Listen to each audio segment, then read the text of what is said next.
અબડા ગામે થયેલ બે જૂથ અથડામણમાં એકનું મોત થતા ગામમાં અરેરાટી। બનાસકાંઠા જિલ્લાના ભાભર તાલુકાના અબાડા ગામે થોડા દિવસ પહેલા થયેલ બંને જૂથો વચ્ચે મારામારીમાં ગંભીર રીતે ઘાયલ થયેલ એક ઈસમનું આજરોજ મોત થતા અબાડા ગામમાં ચકચાર મચી જવા પામી હતી। प्राप्त विगत अनुसार भाभરના અબાડા ગામે થોડા દિવસ પહેલા થયેલ બે જૂથ અથડામણમાં ગંભીર રીતે ઘાયલ થયેલ જેસુંગજી નાગજીજી ઠાકોર ઉંમર વર્ષ આશરે 35ની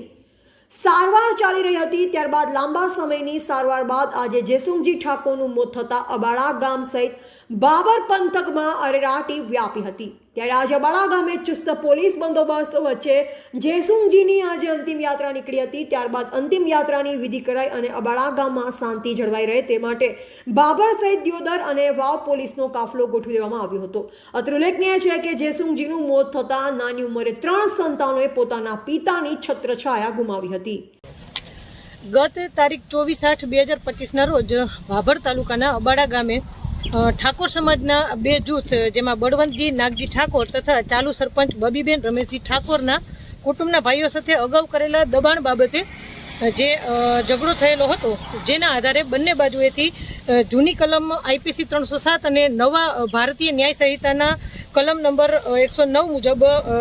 રાયોટિંગ સાથે ગુનો દાખલ કરેલો હતો, જેમાં કુલ 28 આરોપીઓ હતા,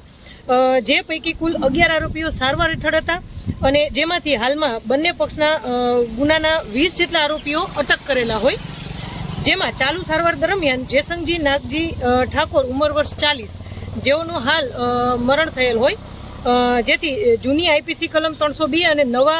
BNS 103 મુજબની કલમનો ઉમેરો કરી આગળની કાર્યવાહી કરેલ છે અને આ બાબતે કોઈ અનિચ્છનીય બનાવ ના બને, ગામમાં શાંતિપૂર્ણ માહોલ જળવાઈ રહે તે માટે કાયદો વ્યવસ્થા જાળવવા સારું જરૂરી પોલીસ બંદોબસ્ત ચાલુ રાખેલ છે